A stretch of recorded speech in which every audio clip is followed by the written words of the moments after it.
उमेश अपना टिफिन लेकर काम के लिए जा ही रहा होता है कि तभी उमेश की बीवी सरिता एक थैले में अपनी टूटी हुई चप्पल लेकर आती है और उमेश को देती है।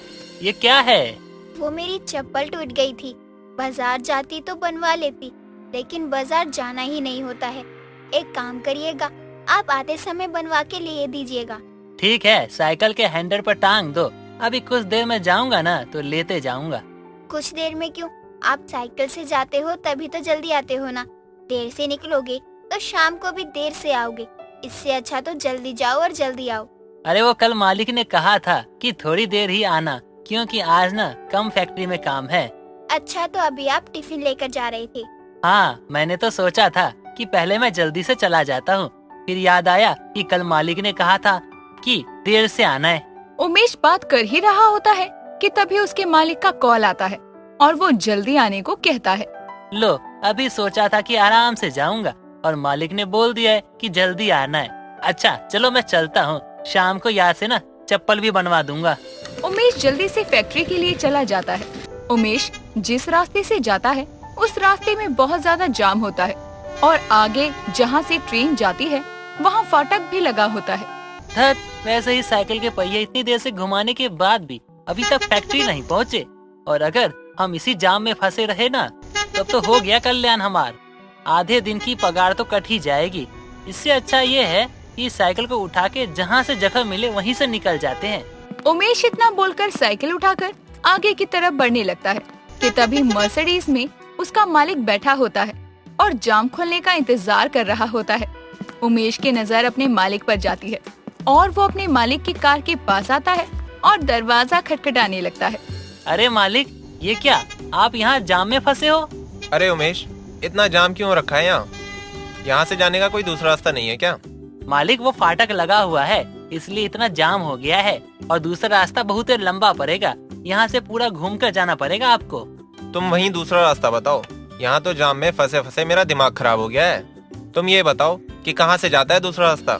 उमेश अपने मालिक को दूसरा रास्ता बताने लगता है। उमेश का मालिक फटाफट से दूसरे रास्ते से जाने लगता है और उमेश उसी रास्ते से जा रहा होता है। मालिक तो काफी जल्दी फैक्ट्री पहुंच जाता है, लेकिन उमेश को आने में काफी ज्यादा देर हो जाती है। जब उसे फैक्ट्री आने में देर होती है तो मालिक कहता है, तुम इतना लेट क्यों आए हो? तुम्हें फैक्ट्री आने की टाइमिंग नहीं पता है क्या? मालिक, आप तो वहीं थे ना, आपने तो देखा ही था ना वहाँ कितना जाम लगा था। साइकिल उठा के आने में ना थोड़ी सी देरी हो गई। अब इसमें मेरी क्या गलती है? अरे मैं जाम में खड़े होने के पैसे देता हूँ क्या, या काम करने के? उस रास्ते पर जाम था तो किसी दूसरे रास्ते से आ जाते, या फिर मुझे देख लिया था तो वही बहाना बनाने लग गए हो। नहीं मालिक, आप ऐसे क्यों कह रहे हैं? मैं भी तो वहीं जाम में घूम घूम कर दूसरे रास्ते से आया हूँ। मैं कैसे टाइम पर आ गया? काम चोरी बंद करो उमेश, वरना अच्छा नहीं होगा तुम्हारे लिए और तुम्हारी नौकरी के लिए। मालिक, वो आपके पास तो गाड़ी है, माफ करना, हम तो गरीब आदमी है ना, हमारे पास कहाँ से होगा, लेकिन हम आगे से ध्यान रखेंगे मालिक। अब यहाँ खड़े खड़े मेरा क्या मुंह देख रहे हो? जाओ यहाँ से अपना काम करो, जाओ। उमेश काम करने चला जाता है। उमेश के मालिक को सब पता था, लेकिन फिर भी उमेश को वो काफी खरी खोटी सुनाता है। ऐसे ही कई दिनों तक चलता है। कुछ दिनों बाद उमेश अपनी पत्नी के साथ रात में घर वापस आ रहा था, लेकिन रात काफी ज्यादा हो जाती है और अभी भी उनका घर काफी दूर था। साइकिल से कब तक हम लोग ऐसे ही घूमते रहेंगे? मैं क्या कहती हूँ, हम एक मोटरसाइकिल ले लेनी ही चाहिए। फर्राटे से कहीं भी और कभी भी पहुँच जाइए। लेकिन ये साइकिल तो... अब गरीब की औकात ही है साइकिल की, तो वो मोटरसाइकिल कहाँ से लाएगा? तुम्हें पता है ना हम लोगों के पास कितना पैसा जमा होता है। साइकिल ही ले ली वही बड़ी बात हो जाती है। हाँ, मुझे अच्छे से याद है कि हमें कितनी मुश्किलों पे ये साइकिल मिली थी, और पुरानी भी। लेकिन एक बात बताओ ना, हम क्या अपनी सारी जिंदगी इसी साइकिल पर घूमते रहेंगे? मेरा भी मन करता है मोटरसाइकिल पर जाने का आपके साथ, लेकिन आप कभी साइकिल से आगे बढ़ने की सोचते ही नहीं हो। अरे तुम जब सब जानती हो तो फिर ये कैसे कह रही हो? पता भी है मोटरसाइकिल कितनी महंगी आती है, और तो और मोटरसाइकिल में पेट्रोल भी पड़ता है। अब पेट्रोल कहाँ से लाएगा एक गरीब आदमी? यहाँ पेट्रोल खरीदने के लिए पैसा नहीं है हमारे पास। पता नहीं कैसे गरीब घर में मेरे पिताजी ने मेरी शादी करवा दी। कभी खुद से भी नहीं सोचते हैं कि मेरी गरीब की गाड़ी के नाम पर ये 2 पहिए की साइकिल ही है। सरिता बहुत बोलती रहती है, लेकिन उमेश अब उसकी एक भी बात का कोई जवाब नहीं देता।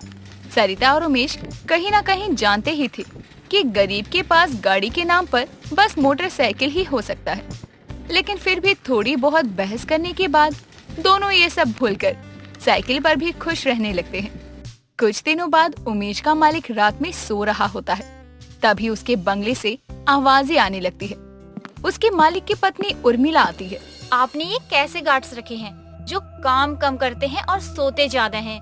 देखो, वो सोते रह गए और चोर चोरी भी कर गए, वो भी हमारी सबसे महंगी कार की।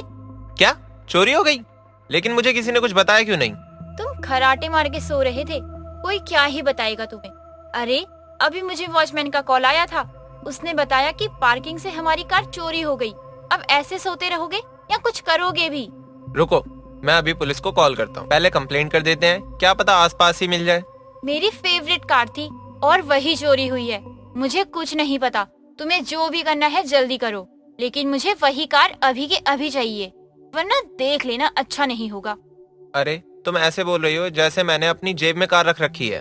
अरे मोहतरमा, मैं बोल तो रहा हूँ कि मैं पुलिस को कंप्लेंट कर रहा हूँ। जैसे ही उनको कुछ पता चलेगा वो हमें बता देंगे ना। अरे तुम कैसे पति हो? तुम्हें अपनी पत्नी की इच्छा की परवाह ही नहीं है। मैं समझ गया कि तुम क्या कहना चाहती हो।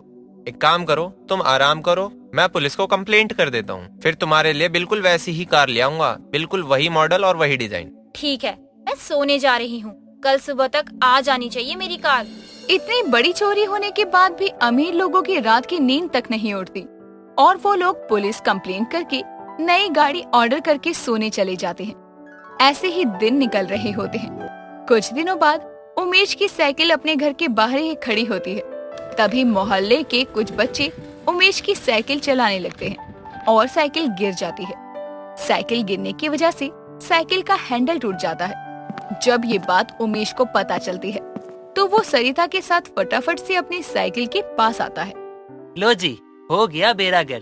तुम लोगों को तोड़ने के लिए हमारी साइकिल ही मिली थी का? अब तोड़ के रख दी हो तुम लोग। एक गरीब पैसे जोड़ जोड़ के गाड़ी तो ले नहीं पाता ना, तो एक साइकिल ले लेता है और बच्चों को ना इधर से उधर घुमा देता है, लेकिन तुम तो उसे भी तोड़ दी हो। अब आप बच्चों पर क्यों गुस्सा कर रहे हो? वैसे भी साइकिल का आखिरी समय चल रहा था, आज नहीं तो कल इसे अपने प्राण त्यागने ही थे, और देखो आज ही अपने प्राण त्याग दिए इसने। अच्छा, अब हमार का दोबारा साइकिल कहाँ से लाएं? टाका वाका डाले का?